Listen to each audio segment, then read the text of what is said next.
Right. So thank you so much, Akosua. And Akosua, tell me how to pronounce your last name so I can make sure that I'm saying it correctly. Absolutely. It's Lesesne. So like you have, yeah, Lesesne. or that second S, Lesesne. In fact, part of my family spells it Lesane, like Lesane. So if you meet other people, their last name is Lesane, those are probably my people too. Okay, awesome, awesome. Okay, so uh the Planet Venus team, we wanted to welcome you here to Planet Venus and Planet Venus Institute. And so in these conversations, we'll be talking a lot, or most of our conversation, if not all of our conversation. We're going to discuss the book that it seems like everybody and their mama is talking about these days. I know that it is up for a book award. You can barely see it. But the Yeah. name of the book is a soul-centered approach to educating teachers, a Black education network. So Yeah. welcome, Akosua, or if I may, Soror Akosua. Absolutely. Absolutely. Thank you so So thank you so much for having me. thank you, thank you. So, Akosua, again, something that we're doing is we're promoting and uplifting this book. We really do believe in the teaching lessons Yes. that are put forth in this text by Doctors Rona Frederick and Komet Shockley. Yes. And you were one of the authors Yeah. of this book, of the text, and your chapter is in here. Janice and I, we read it from front to back, back to front. And I said, you know who we need to talk to? And Deborah Watkins agreed. Deborah Watkins is the executive director and founder and co-founder of a Black Education Network Yes. known as ABEN. And Yeah. so can you first tell us, just to open us up, tell us a little bit about who you are and what is your relationship to ABEN? Absolutely. So I am Akosua Lesesne. Wow, that's always such a big and important question. Who am I? How do we, got to think about how we want to enter that question. So I would say, first and foremost, I am a teacher. I started my career in 2003 as a high school social studies teacher in my hometown of Broward County, Florida, which is Fort Lauderdale, Florida, where I was born and raised, right down there at Broward General Hospital. And that was in 2003. And so eventually matriculated to the district level. And then in 2018, stepped out to found an education nonprofit and a for-profit education design firm. Because during my teaching career, I had, I think as all teachers do, found your niche, right? And so think based learning, African-centered education. I found a niche and a talent for program development, program design, grant writing, and so I stepped out to offer all of those things to folks on my own terms in a independent firm. I'm a mother. I was a teenage mom. I have one daughter. I'm also a dog mom. I'm Southern. I I finally got down. I finally got back to Charlotte, North Carolina, after many years being out of my home region and out of my home state. And so I'm really excited to be back in the South and settled in the South where there is red clay in my backyard. Red clay. So, question: do you eat the red clay? I don't eat the red clay. But you've heard rumors of people eating the red clay, I'm especially back in the eating day. red clay. I don't eat the red clay. Okay. And so let me make sure I got my math right. Yes. So you became a teacher around 2003. 2003, You full-time. left the formal educational space in 2018. Yes. Wow. Yeah, That's a lot of experience. it is.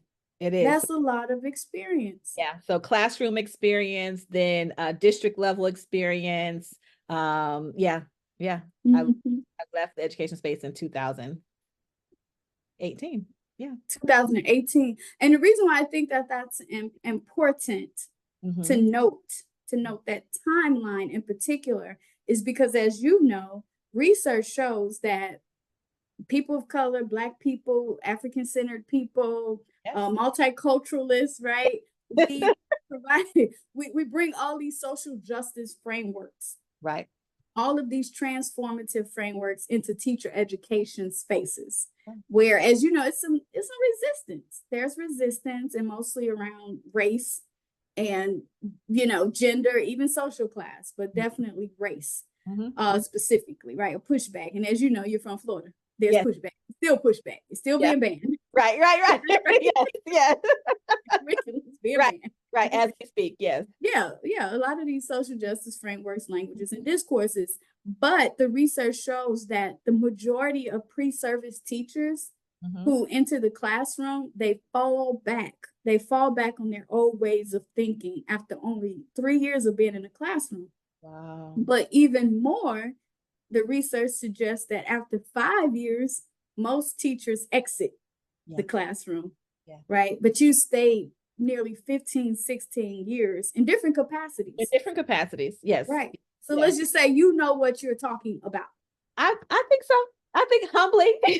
Humbly. I think so too. I Right. think so too, Sora, but I'm biased. Yeah. Respectfully, I feel like I know some things. I know some things. I feel like that is true. Yeah, so you have skills, you have talent, you have knowledge, you have wisdom. Yes. And so that's what we want to talk about is Yes. your wisdom and how that translate over to a Black education network. And we'll talk certainly about the book, A Soul-Centered Approach to the Education of Teachers or Educating Teachers. Can you tell us about your relationship with the Ben? When did a Ben enter your radar? And where did you find a home or how did you find a home with the Ben? Absolutely. And so, I'll answer that question by also saying when you talk about my 15-year career, I talk about it this way now because I found a way to articulate it, but a commitment to what I call the legacy of Black teaching excellence has always characterized my career. Right. So even as a teacher, even when I didn't know it or couldn't articulate it, I was fashioning myself after, is that how you say it? Fashioning myself Mhm. Mhm.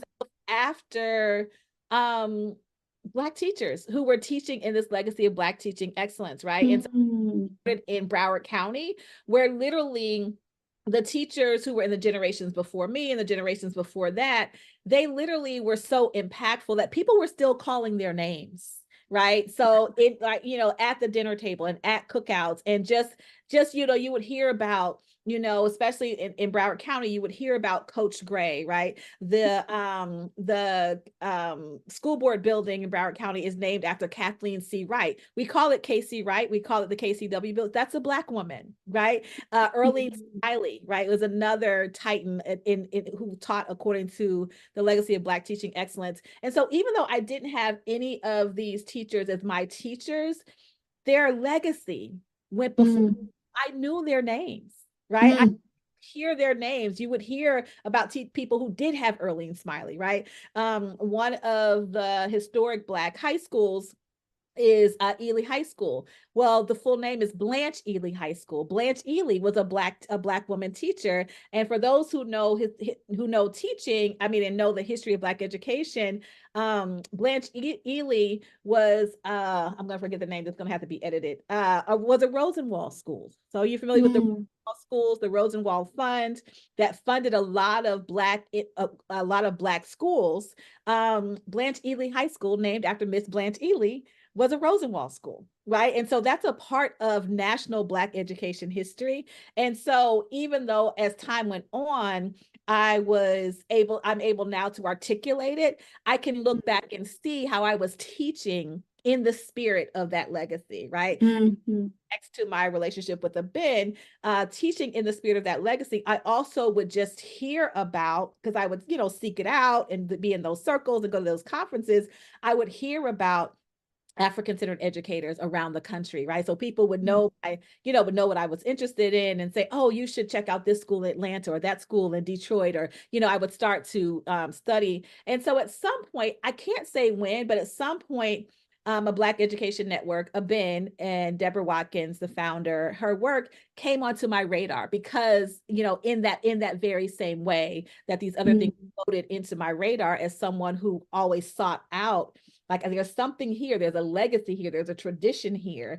And so, as people came to know that that's what I was interested in, those things would come onto my radar. And so a Ben has been around for 20 years, 25 years. Almost 25 years. Yeah, 25 years. So So when you think about the year 2000, in the year 2000, that was 3 years before I entered the classroom, right? So it's hard to know exactly when it came onto my radar, but we know that it was at some point, right? And Mm-hmm. it came into my radar. I didn't know that I would meet Deborah Watkins, I didn't know, but it really, and that's where kind of the lighthouse piece comes in. It's like these points of light that I could point to, and even though people might argue with me or try to discredit me, saying, "Oh, well, this needs to be more African centered, or we need to focus more on Black students and Black teachers and that type of thing." And trust me, I got a lot of doubt and a lot of pushback, along the way. Things like a bin and these African-centered schools would be my points of light to say, yeah, I'm going to stick with I'm going to stick with what I believe in my heart. I'm going to stick with my inclinations. I'm also a Sagittarius and a baby girl, so I'm gonna do what I feel like is the right thing to do. So I'm already not easily convinced, but it was also very helpful to have those points of light to say, nah, I'm on to something here. Y'all want to discredit this African-centered idea. Y'all want to discredit this notion about Black teachers who have a certain mindset and a certain orientation, having particular power with Black children. But I've got some evidence that's going to make me stick to it. And so a bin was a part of that, like Christians say, like that cloud of witnesses, right? So a bin was a part of that cloud, and it was one of those points of light, one of those lighthouses. Fast forward to in Philadelphia. I don't remember the year. We'll probably have to insert it here. So I lived in Philadelphia from 2015 until 2021. So at some point, Mama Deborah, which is came to call her, and a bin had their local regional workshop in Philadelphia. Mm-hmm. And it was just after my first Sisters in Education Circle retreat. And Nana Joyce King is one of our elders at the retreat. And so I saw that she would be there. And then I was like, oh, a bin, like this is what I've been hearing about. And so I signed up and I went, and it was at that retreat. And Mama Deborah will tell you, I was like, you're going to be my mentor. And she just kind of laughed. Like she tells me later that she just kind of laughed. She was kind and welcoming, but she's like, a lot of people say that to me or, whatever. And then fast forward, I believe I had invited her to a sister circle because we have the retreat. So it's a 4-day, 3-night retreat. And then after the retreat, we meet every month virtually. You've come to one of those meetings. Yeah. Yeah. We meet I came to the one with Cynthia Dillard. Yes. And she just did her sex. She just did it again in May. So and Lisa Delpit. Yes. Yeah. Yeah, exactly. And so I think I invited her to come, to one of those evenings, or somehow invited her to kind of witness the work. And it was at that point that she was like, wait a second, you know what I mean? Like, who's funding you? And do you have an executive summary and, all the things of that nature. And so she really invested in us as far as elevating our funding profile and really kind of setting us on the path to be a more well-funded institution. So that's my long story made longer. No, I think I love that you did give the in-depth version. Yeah. So I want to make sure that everybody knows the title of your chapter in the book is actually chapter 9, and it's titled "A Bin, a Lighthouse." Yes. A bin, a lighthouse, right? And so I love that title, and I think it builds upon even Dr. King's analogy of a bin being like this rootedness, for Black people who are committed to Black education, but also these networks. And so that's a network. You got these different organizations coming together with a common goal. Yeah. And then assisting each other. Right. So I do want to be clear because I want to put some respect on your name. Okay. So is Dr. Akosua Lesesne, or let me be clear, Soror Reverend Akosua Lesesne, right? So you got a lot of letters and proper nouns for your name, the Reverend and Doctor. So I just wanted to make sure we point that out. Yes. And so I wasn't aware about the Rev part. Yes. So you are Reverend You are reverend. So what's the relationship, would you say, because I explore this in my work as well, and it's throughout, it's threaded throughout, this connection between Black spirituality or even religiosity, right? So is there a relationship, you think, between education, Black social conditions, and in this particular context, which is North America, but also Black liberation? Do you think there's a relationship between religion or spirituality and Black education and liberation? Oh, absolutely. So there are, one of the more tangible relationships I think of is that the first Black schools came out of Black church spaces, right? Mhm. And Mhm. so, so when we think about, for those who know the history of Sabbath schools, right, as according to the Black church tradition, in Sabbath schools, they weren't just learning Psalms and Bible scriptures, right? And Mm. so, they were learning about Black identity. They were learning about politics, and many of, for instance, during the freedom struggle that many people, the Black freedom struggle that many people call the civil rights movement, where was that political education happening? In churches, right? And Mhm. that's one of many examples where they were intertwined, right? So it wasn't even just an add-on, or it was a relationship. They were the same thing, you know. Mm. And the Mm. Mm. God, right? And Black schools, and like think about the Black school teachers who were also deaconesses and Sunday school teachers, and Mhm. and that type of thing. So Mhm. I'll lift that as one example. And then Yeah. also just thinking, when you think about Blackness as connected to Africanity, right? We know that in African cosmology, African worldview, there is no separation of the sacred and the secular. And so Mhm. that's the Western notion. Mhm. Idea Mhm. of human development was always both intellectual and spiritual. There was no idea Mhm. of like, we're going to teach you math and then teach you character development. It's like, no, Mhm. also teach you culture and teach you history and who you are and how. It was all like, all of that was considered a part of the task of development.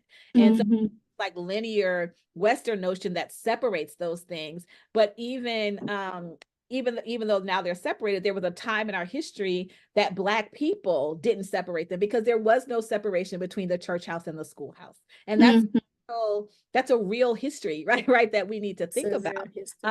And many of the first Black schools, right, came out of Black churches, and came out of Black church folks saying, we need to educate our children. And I love Mhm. how now in Florida, there are now churches who are saying, we're going to teach Black history, right? So fine, you're going to ban the books. Fine, you're Mhm. going to restrict this curriculum. There's now a group of Black churches that have now said, okay, great, they can learn Black history when they come to church. That is not new. That's a throwback to that tradition of Black folks, certainly here in the United States, and I'm sure throughout the Western Hemisphere. But then harkens even further back to that notion, the African notion, that when you're talking about human development, you're not separating the intellectual from the spiritual, from the cultural. Mm. Mhm. It's all a part of my development. I'm not learning physics separate from learning who I am, right? Mhm. Right. I'm not learning Mhm. separate from learning what is the right and moral thing to do with this physics knowledge, right? Right, right. I think, Akosua, I'm sorry, I'm like multitasking here, right? Because I'm the only interviewer that take notes, like I'm getting a whole college degree over here. I love Okay. So, but you said something that sparked my interest, and I think that when you think about even the metaphor of a lighthouse, which for you, as a spiritual woman, as a religious woman, that light is not just about, can I see in the dark, right. right? It does have a spiritual connotation to it, Yes. right? And Yes. so for me in this particular climate, and Right. and, Yeah. and now approaching an age, where I do have young adult children, and my students, this is facts, my former students kids are now graduating, not just high school, but also college. I'm Wow. like, are we there? Are we Like, are there? we really there? Right? Yeah. That's so Yeah. crazy to me. Right. That And is. I'm like, Yeah. what happened to help do that? Right. So this light is something beyond us, right? And so, Akosua, I'm curious. With that in mind, I come from a generation of Black excellence, Yeah. and it was words, it was a motto, Yes. it was an expectation, not just academically, socially, morally, how we showed up in the world, even how we, dressed and presented ourselves, even our language separated us, right, from the masses, and whoever the masses were. But I don't know if you know this, but now even Black excellence is being challenged. They're saying, why can't we just be Black? Why can't we just be normal? Why can't we just be typical? So for you, when I hear you talk about Black teacher excellence, or excellence as not just a framework, but a pedagogical expectation, right? And I've tweeted this, I've written this, I've spoken of this, and I've gotten in trouble for this. Sometimes no expectations, for me, especially as a policy professor, right? As someone who writes about Black education from a Pan-African lens, for me, I've noticed that sometimes no expectations is the expectation. It's policy. It's policy. So when you think about that, we're in a climate now where we're facing and we're confronting pushbacks against bans on everything from social justice, DEI, Black people, Black education, African-American education, African-American history, African-American books or books written by African-American people and Black people, right? How do you feel that internally we're having conversations around drop the excellence and just let us be? How do you feel about that? Well, I have to say that I haven't been privy to those conversations. I've definitely been on like a social media hiatus, and I'm going on more and more. I'm going into sort of like a period of like, let me just kind of step back and reflect and go back to what I know. So I don't know that I know enough about the context of those conversations to chime in, except for to say that as you were talking, there was a point at which Black just was excellent. You know what I mean? Like, and maybe I'm guessing that maybe people might be pushing back on what folks are calling respectability, or or ways in which Black excellence may have some classist undertones, that some form of Black excellence is considered excellence and other forms are not. But again, I don't want to tread too far into those waters because I'm not aware of the discourse that you're talking about, except for, as I said, as you were talking, I'm like, can we get back to this notion that Black is excellent, that these are not two separate things, right? And that, and to make sure that it's inclusive, right, of all iterations of excellence. So whether I have a college degree or whether I'm a construction worker, right, or whether I'm imagining that some people might be pushing back on that because we got a ways to go as a people, right, where it comes to classism and all those things. But I wonder if both sides, or the various sides of the argument, if we could agree around this notion that Black is excellence, that it's almost redundant, right? So then what is Black teaching excellence based off your dissertation and what you address in this book? What does Black teaching excellence look like? Absolutely. So, and it's funny because in my dissertation, like to my point, in my dissertation, I would say Black pedagogical genius, right? Now, like, pedagogical genius is Black. So it's almost, you know what I mean? Like, it's almost, again, to the same point, it's almost redundant, meaning that there, and I talk about the Black American context, but I don't talk about it as separate from the African diaspora, because like you, I'm a Pan-Africanist. And at the same time, the Black American context is what I know, it's what I focused on. So I'm not talking about it as something separate, but I am talking about this particular instance within global Africanity, right? And so I'm looking at those teachers who were enslaved, right? Trafficked as human beings, coming to West Africa to the United States, or to what would become the yet to be United States, and being enslaved for 246 years. And then many historians will tell you, right at emancipation, right? Historians, including James Anderson, right? So he wrote the foundational work around the education of Blacks in the South. And I don't remember if he was quoting someone or if he was saying this, but they were observing what Black people in the South did after enslavement. So upon the Emancipation Proclamation, they built schools, hundreds of schools. These I are am a student of the great James Anderson, just for the record. Yes. yes. I mean, like not one or two, hundreds of. So these are formerly enslaved people. And one of the first things that they did was build, with their wealth stripped from them, with everything that was taken from them during the 246-year period of enslavement. One of the first things that they did was build hundreds of schools, right?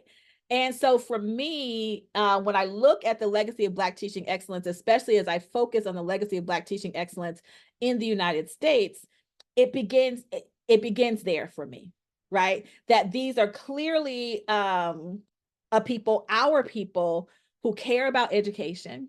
And in these schools, historians will describe it as like no one was too old and no one was too young, right? And so I'm just imagining these schoolhouses filled with people at 7 years old and 77 years old, 70 years old and probably younger, 77 years old, and probably older. And when I think about all these different like educational strategies, right? So this idea of like a multi grade classroom, right? So remember when that came about and that was a thing, we have these open classrooms. Well, Black people had already done it. But why is that model, right? Why did we not study that model? Because it was clearly successful. And so that's just an example of what I'm talking about this legacy of Black teaching excellence that often gets overlooked. We look everywhere else, right, for what Black children need, except for among Black people who who have demonstrated a legacy of Black teaching excellence. It's who we are. And it's, there's a quote that I love from Asa Hilliard. I'm going to pull it. Well, I can pull it up now because y'all can edit it. but where he says very quickly, and Asa Hilliard is like, patron saint of Right. Yeah. All of our spiritual muse, right? At this point, an ancestor that God just, yes. Give me 2 seconds because I want to make sure to include this full quote. Come on, computer. My computer's being silly. All right, come on. So to the point of what I'm saying, Asa Hilliard says this. He says, many of us do not know it, but African people have thousands of years of well-recorded deep thought and educational excellence. Teaching and the shaping of character is one of our great strengths. So not just among us, it's one of our great strengths as a people. What I noticed like here in my context in the United States is that everyone has ideas about what Black children need. Everyone is making money off of these ideas that they put forth about what Black children need, right? Everyone from people in the academy all the way down to for-profit organizations selling software and textbooks and curricula to our. And one thing I've noticed is that, but they never look to Black people who have as Asa Hilliard says, have a well-recorded, right? Like this is not something that you have to like make up. So when I look at the legacy of Black teaching excellence, that's where I'm looking. That's where my gaze goes. It's like you have these folks who were enslaved for 246 years. And one of the most brutal forms of slavery in all of the world history, right? So we're talking about chattel slavery. Even during chattel slavery, under the threat of death, we taught ourselves how to read and we taught each other how to read. So when you think about pedagogy, because I think that it's romanticized, think about the pedagogy involved in that. Someone whose foreparents were brought here having had a whole different language and culture, enslaved for all these generations, so having had to think and speak in that language and culture, And then there's this new language, English. And not only do you teach yourself how to, under the conditions of enslavement, not only do you teach, and under the threat of persecution, not only do you teach yourself how to read, then you figure out how to teach other people how to read. And that was a philosophy within the legacy of excellent, the legacy of Black teaching excellence, right? She who learns teaches. Lift as we climb. That was our thing. Is I'm learning to read because that expands my personhood, not to pass no test. You know what I'm saying? Not to get into. I'm learning to read because we have the desire to expand our personhood. So we figured out pedagogy. That's all this thing, right? What are they calling it now? The science of reading. Why aren't they studying? Why in the science of reading are we not studying the technical methods that those formerly enslaved and then formerly enslaved people used to teach each other how to read under those conditions, right? And so, yeah, I get excited about this. I'm probably not answering your question in a linear way. No, you answered it. I was zoning out because I was thinking you're absolutely correct. You have a group of people who not even a generation removed from enslavement, enslavocracy themselves, decide I know how to read and write and do math. Watch me teach this next group, these people. And this could be older people, younger people, right? Because that's the other thing we know is intergenerational. We're talking about African literacy, Black people's literacy, right? And so, but we all in some ways are attached to institutions, teacher ed programs, principal prep programs, superintendency programs, educational research programs, right? Where they're studying everybody but us to teach us how to teach Black children. Right. And it's like, I was just having an aha moment. You said moral. Let's just take moral education. You know, how many students are steeped in the ideas of Kohlberg, right? Or Nell Noddings, right? Or Dewey. Right. But you're dropping philosophers and Black teachers and Black historians, Black mathematicians, all the people in your dissertation, obviously, but you even mentioned Asa Hillard here. And we can go on and on, right? To many people who've done this based off your sister circles alone. But if we're talking about enslaved people, why don't we have historians naturally of education turning back to these Black early teachers, who made a way out of no way? But you just said it. You said it was, and I'm gonna get to the book because I'm gonna read a quote that you wrote. But that's the soul part. You have to have so much hope, and belief, not in literacy, but in the human spirit. That you do this even in the face of danger. You could be killed, you can lose your home, right? You could be hanged, you can be maimed, right? So it's something there that's beyond just, can this person inscribe, on a piece of paper, right? It's something bigger than that. But we don't know. We haven't gone to these people. And so I think that the thing you're talking about, Akosua, I was like, Dr. Lesesne, Reverend Dr. put some respect on that name. Is you said that a bin is an embodiment of various elements of Black teaching excellence, or the Black teaching tradition, as you called it, right? And you said one of these elements is believing. Is believing. So I'm going to read a quote that you wrote from your 2020. Is that your dissertation piece? 2020. 2020.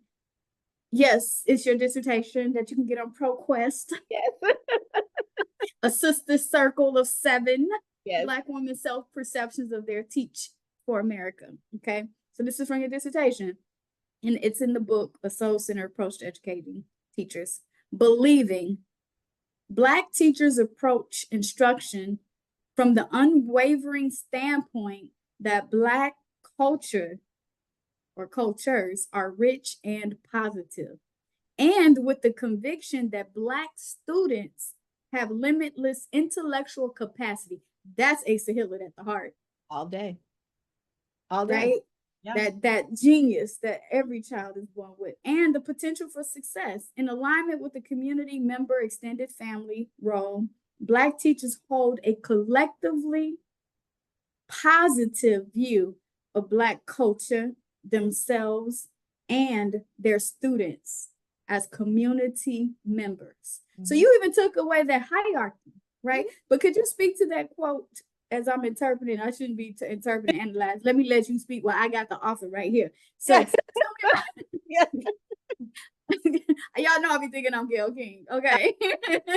I feel like you, Gail King. I'll be Oprah. I mean, Oh, I'm Gail. yeah. Right. So tell me about this believing, because I think to believe in something and somebody, that might be even a little different from hope. Oh, yeah. That is getting at the soul. Absolutely. So believing is one of the 9 elements that came up in my dissertation of the Black teaching tradition. So I'll just say, very quickly, part of my lit review is that I did reviewed about the 60 years of literature on Black, because there's about 60 years of research on the legacy of Black teaching excellence, right? Mm-hmm. People like Vanessa Siddle Walker has been talking about it for many years. Janice Hale, right? Jacqueline Jordan, Mm-hmm. so you're not that whole body of literature, right? Mm-hmm. Michelle Foster and her Black teachers on teaching, James Anderson. So that body of literature, Mm-hmm. did a lit review, because remember, I have all this experience. And so I would, in the field, and so I would call myself an applied scholar, right? Or Mm-hmm. practitioner, but I very much came at it from a practitioner standpoint, right? And Mm-hmm. because a lot of this literature is comprised of rich historical narrative, and not that I'm definitely not the first one to create a conceptualization of it, but most of the literature is narrative and it's rich and historical data and things like that. And so I said, well, let me look at this literature from a pedagogical standpoint. So I asked myself, I'm looking at this literature, what are the pedagogical implications of this literature? Meaning, Mm-hmm. can I take back to teachers to say, this is what they did and this is how they did it? And that may Mm-hmm. start to replicate that. And so Mm-hmm. believing was one of the 9 salient pedagogical elements that came up Mm-hmm. within the framework. So Mm-hmm. I found that as and believing is, so there are 3 categories in the framework. One is the characteristics, right? So if you had to think about what are the 2 things, the 2 most salient adjectives you would use to describe these teachers, right? Or describe their practice. And it would be high expectations and professional expertise, right? Mm-hmm. And it was roles. So I found that these teachers assumed particular roles in relationship to their students, and that also had pedagogical implications. So those roles were advocate, bridge, and family, right? Mm-hmm.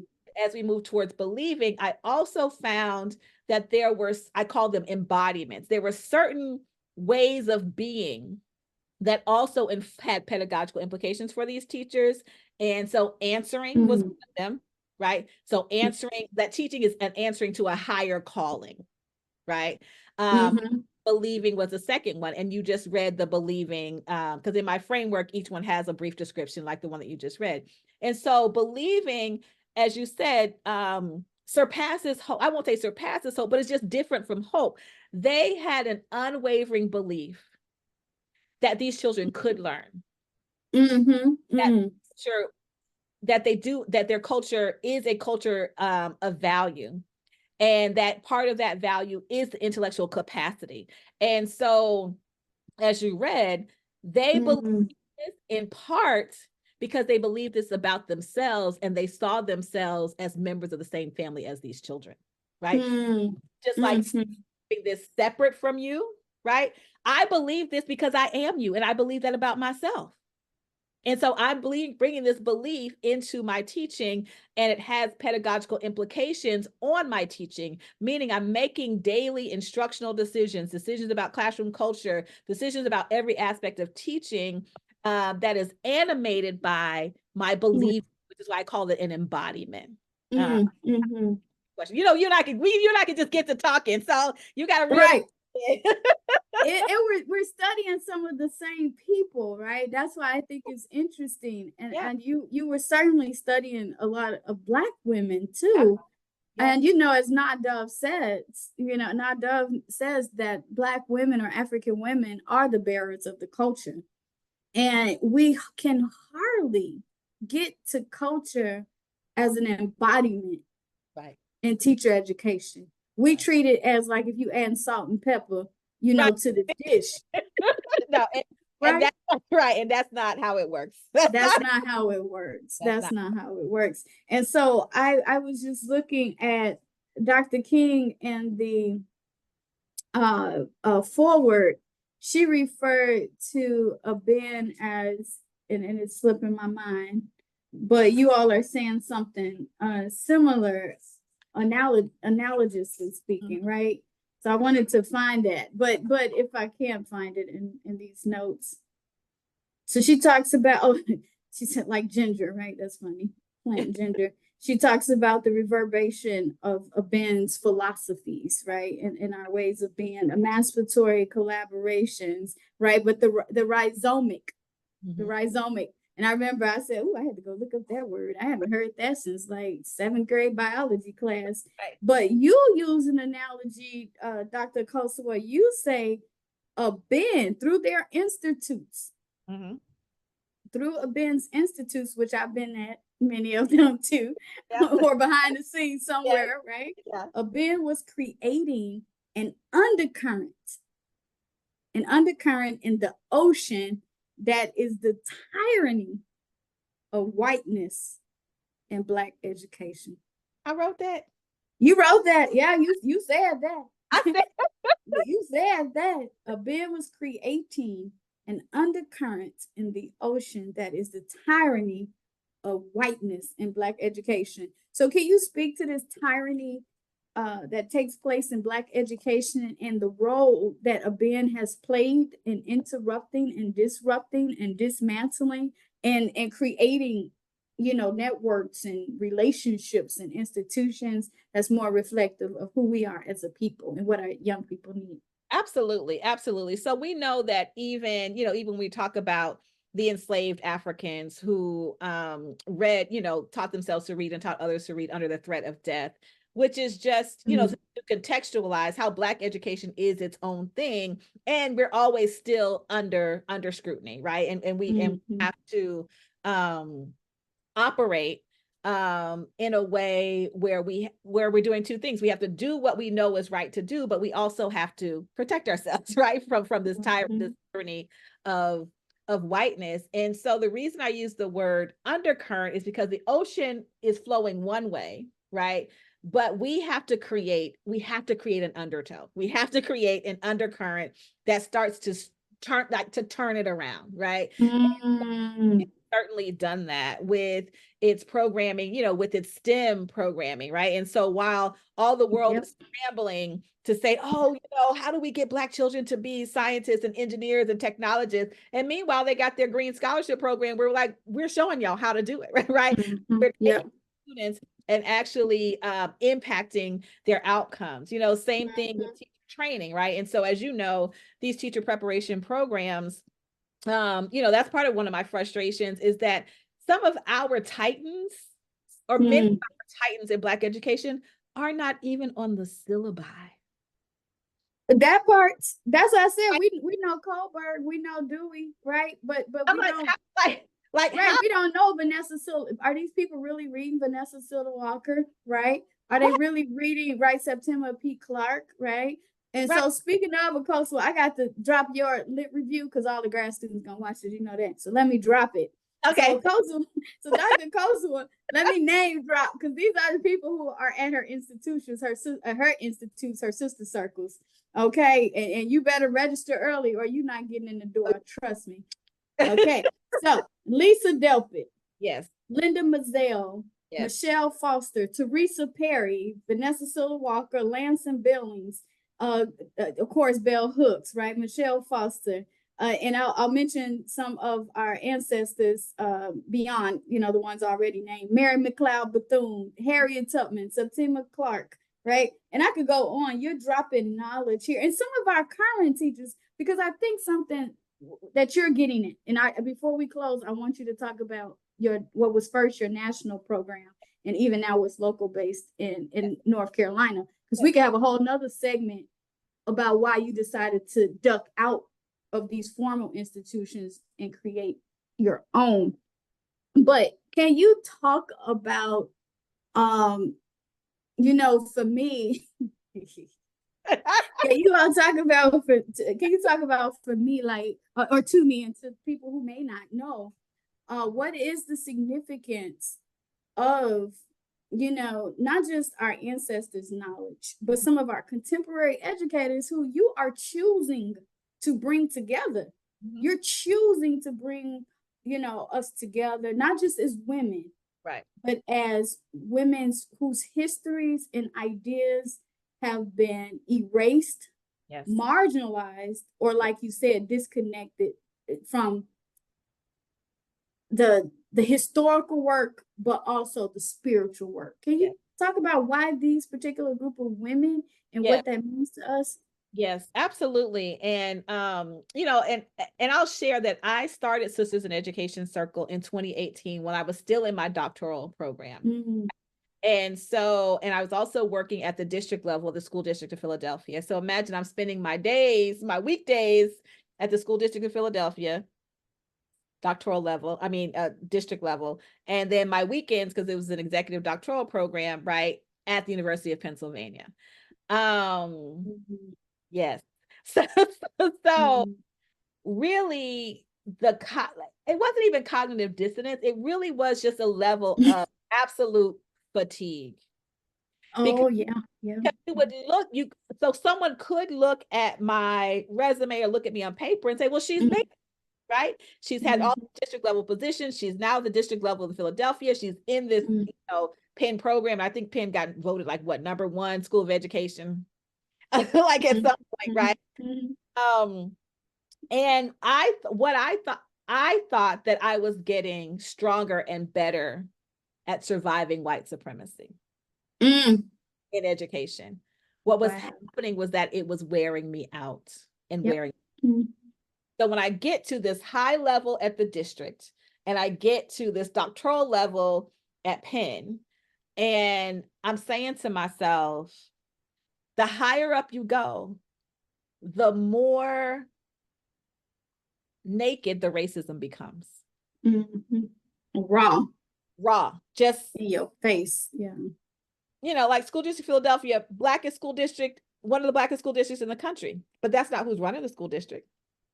When I'm at the administration building, right? And same thing at Penn, right? So we are allegedly the best and the brightest in the field of education, right? To get into this program. And I'm like, if these are the conversations that the best and the brightest are having, and these conversations are impacting Black education, we don't stand a chance in hell. And so I was like, I was so despondent that I was like, I'm leaving the field of education, right? So like, to get through college, I worked retail. I like retail. I was like, I could go back. You were. Yes. I was like, I could go back into retail. Yeah. But a couple things happened. One, I knew and remembered that I had been called to the field of education, that this is a part of my life. Another thing happened. I think that was the year that Nikki Finney won the book award, or maybe I was just reading about her winning it. And Toni Bambara had been her mentor. And she shared in her speech that Toni K. Bambara said, "Do not leave the arena to the fools." Oh, wow. Of, you were called to be in education. Do not leave the arena to the fools. And you and I know. Don't tell nobody this. There are a lot of fools and a lot of foolishness happening, allegedly on behalf of Black children. And so I said, okay, so I asked myself, what do I need in order to stay then? And so I was like, I created the conditions that I needed in order to stay. And that was Sisters in Education Circle. As I mentioned, School District of Philadelphia, Dr. Lisa Delpit had taught in Philadelphia. Gloria Latson Billings is from Philadelphia. Yeah. Do you think they were Yeah. using their stuff downtown? Do you No. think do you Mm-mm. think that they were having the teachers and administrators, Mm-mm. reading their stuff and following their Mm-mm. like they were right here. Mm-mm. Mm-mm. And they know their names. And That's what's interesting. They know their names. know their Yeah. name, right? Yeah. And so same thing at Penn. Do you think they were on the syllabus? Yeah. Now, some of them did show up on the syllabus because, Penn is one of them good liberal, one of them good liberal institutions that Mm-hmm. plays the game. Mm-hmm. But it's not grounded. It's there, the mission statements, the objectives of these programs, the curriculum, they're not the main philosophers that they're turning to. Right. They're just, again, the salt and pepper in the Right. curriculum.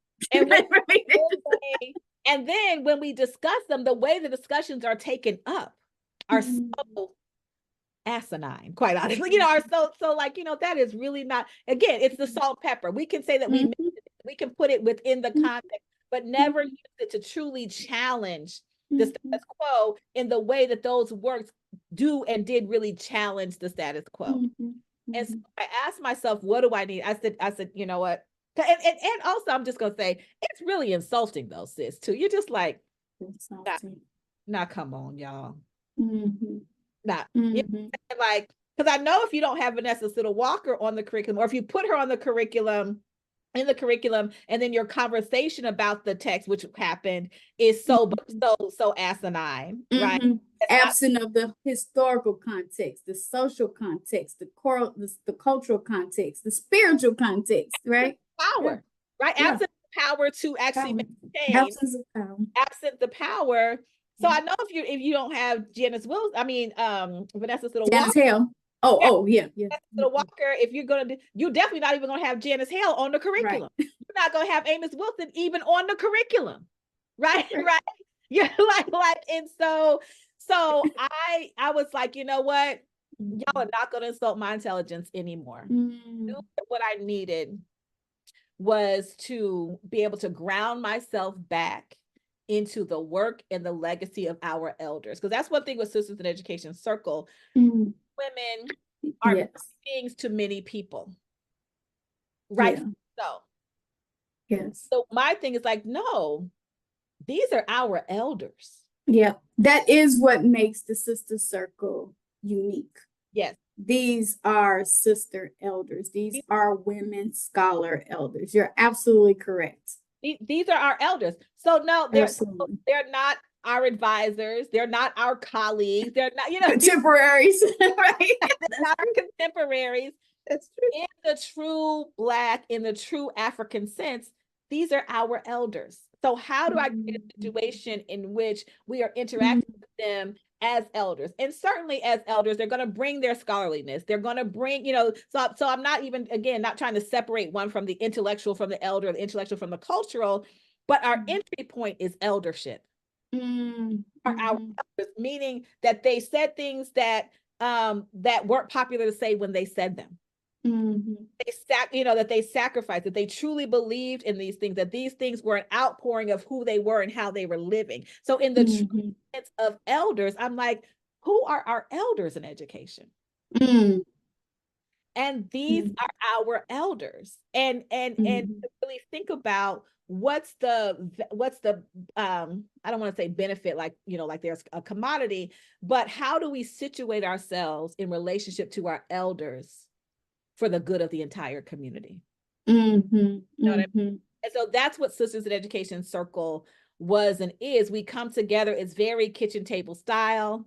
It's very, in addition to some of the other things we do, we play hopscotch and double dutch, right? So, we have we watch films together and discuss those films. So kind of bringing us, one, recognizing them as these are our elders in the way that they have shown up in this work.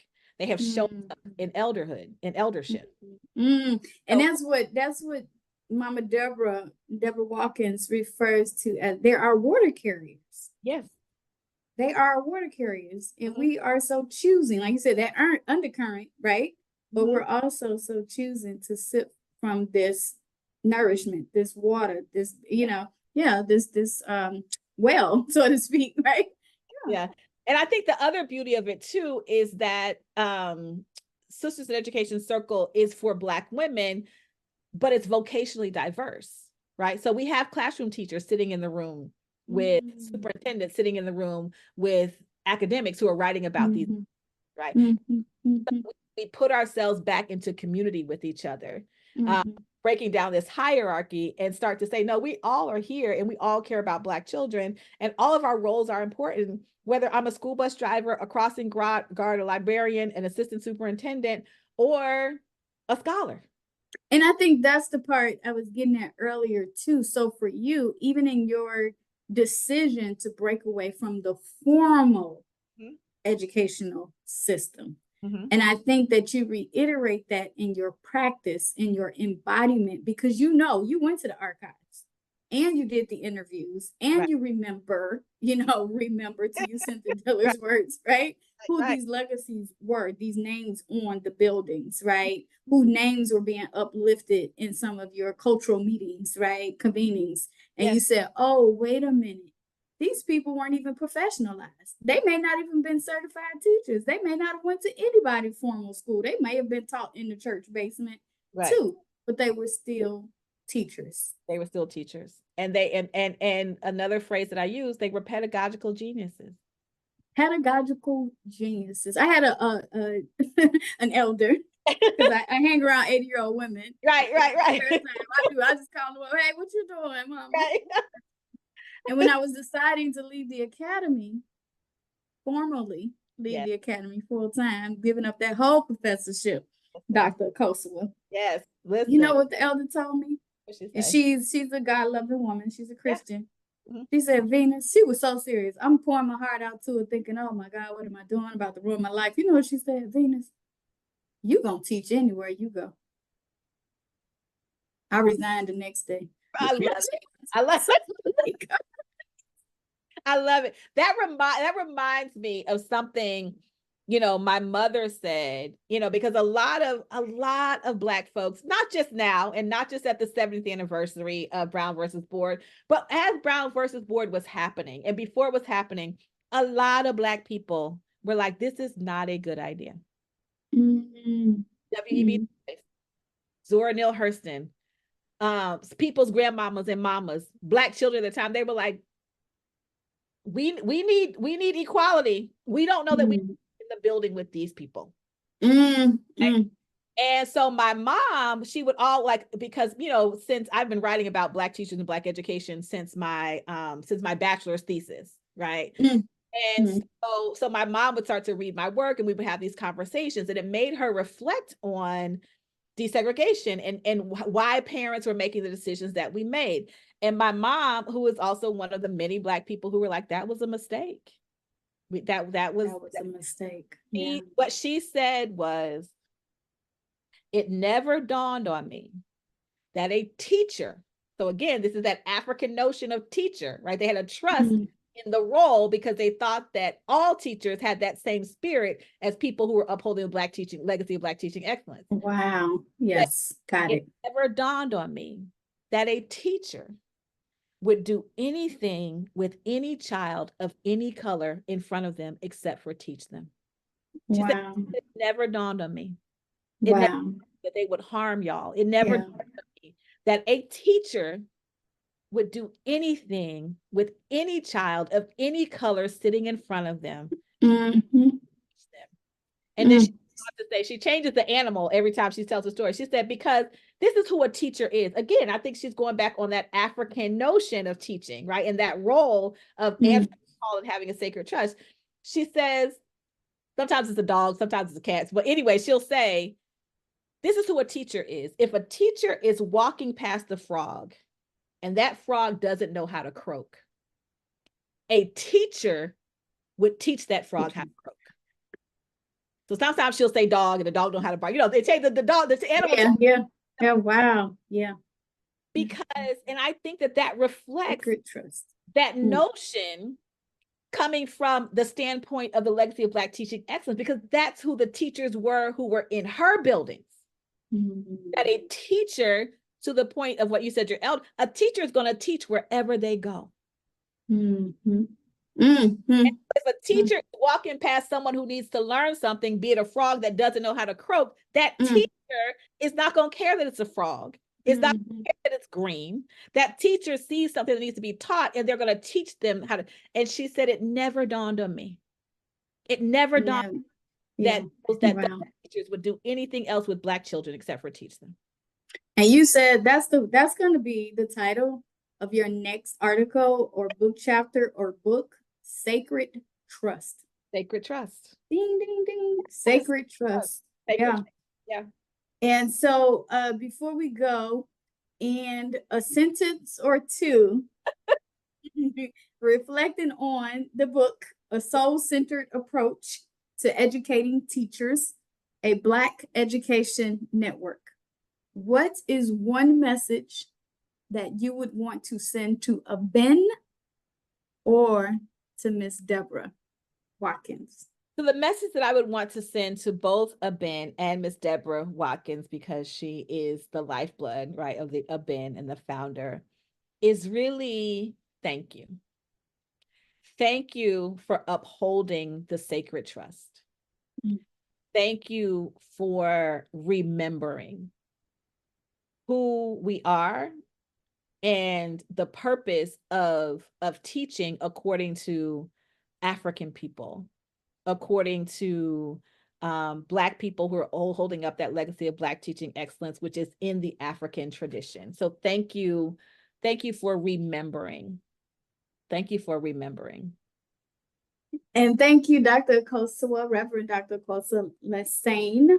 And again, we can find this book, A Black-Centered Approach to Educating Teachers, a Black Education Network. And thank you to our editors, Drs. Rona Frederick and Komet Shockley. You can find the book at Ben's website, or you can go to Myers Education Press, www, I believe it's .myers press. So check out the book, A Soul-Centered Approach to Educating Teachers, a Black Education Network. Thank you. Thank you, Soror. Thank you. Janet, you can start the recording.